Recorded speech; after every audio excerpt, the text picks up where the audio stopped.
Hi, beautiful people. This is Javette from Wasted Gems. Okay, so I am making this video because I had someone ask me from Instagram to show how I was beading my putting the beads onto the chain. So this chain here is a is this wheat chain? It could be a wheat chain, but I know the chain is no more than a 0.5 millimeter. Sometimes I'll use a 0.8 millimeter to add beads onto. And so what I did was I put this end cap. So let me get an end cap for you. Okay, I got one. All right, so, and I use this tool, okay, and I'll put it in there like that. And then, so you can see. And I drop the chain in it. Now, however, since I'm going to add beads to this, and I already have one on the end here, I'm not going to close it up. But I would start here, and then once I pinched it, then I would put it in one of these grooves and then close it up that way. Oh, I got to get out some beads. All right, so I'll use some of these I have over here. So anyway, this is for a friend of mine who reached out to me. I think she's in Australia. Oh, I tagged you on these. The guy name is Al, too. He'll really hook you up, and I love him. Been using him for years. And he even will help you with your design if you don't have one in mind. And I tagged you to his site, to his IG. But okay, so I'm doing this backwards. I just want to get like a couple of them on there. Now, what's important is, okay, so let me tell you. Okay, so as you can see here, I'm getting the bead on there. Now, let me tell you.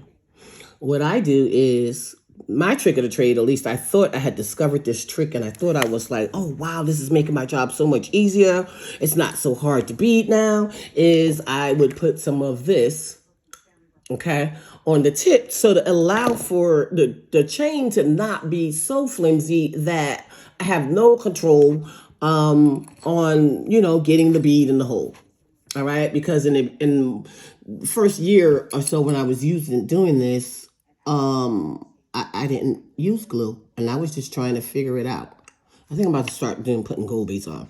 So I'm going to stick some beads on that has a larger hole. So, okay, so what was happening was it was taking me double the time because the tip of the chain would be flip-floppy.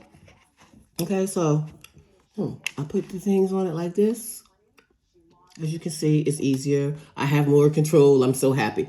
Okay, but what I recently found out is if you utilize glue to stiffen the tip of it, and I only probably put the glue from the tip to about right here so that you see. I don't do a lot, but you need to cut it off when you're done. Because what will happen is once you add one of these ends to it, it's gonna, this glue will, this cement will allow the chain to get so hard that will actually break in half. And I couldn't understand why people's stuff was breaking. And then I realized that, oh, my tip was still, I never removed the glue off the tip of it. So again, the cement makes it so stiff that it's literally breakable. Like you can literally break it. Let me come down. If I come down, I'm trying to get this closer to where I can see.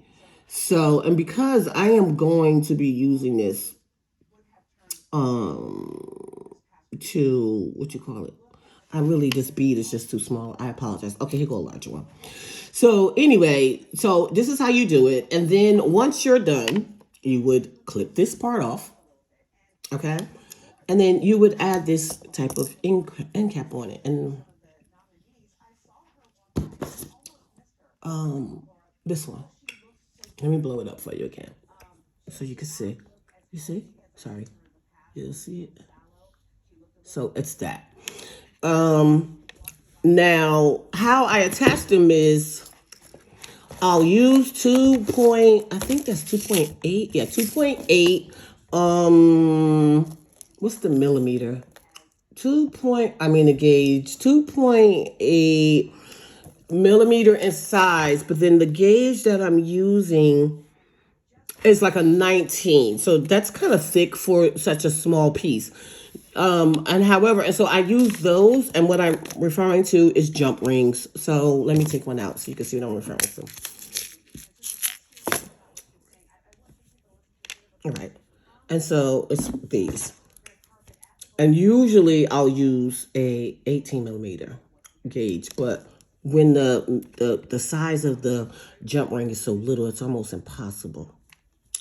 Again, let me blow it up. Here, see? I don't know, can you? All right. So, and as you can see here, I don't even know if you can even tell that I did use one, but I did. So I attached it here. Okay. Here. And this is a Rolo chain. All right. And I beaded this sections, I beaded onto chain, and then I connected using a jump ring again. I think that's the 3 point somebody or 2.8, and I connected it to a flat chain. All right, and it has the adjustable chain on the back.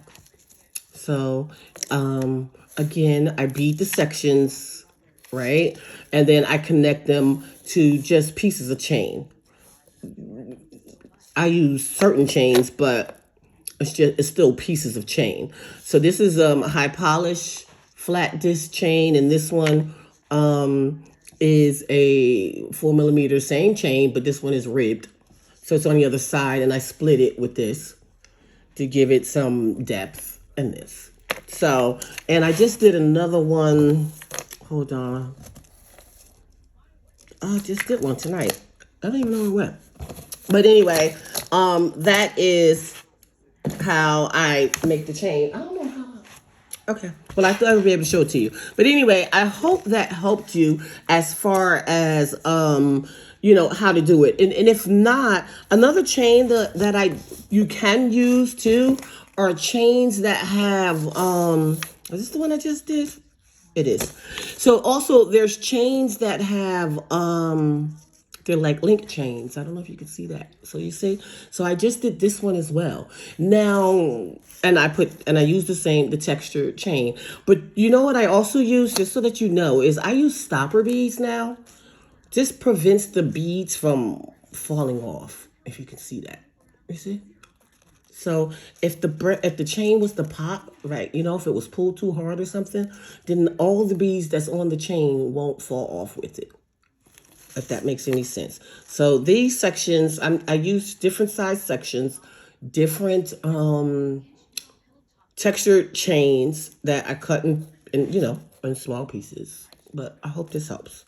You see? And again, I'm using gold stopper beads to prevent the beads from falling off. And I'm using 2.8 millimeter 19 gauge jump rings. And I'm using texture 4 millimeter chain. And a 2.3 Rolo chain as well. So that's how I do that. I hope that was helpful. Thank you. Bye-bye.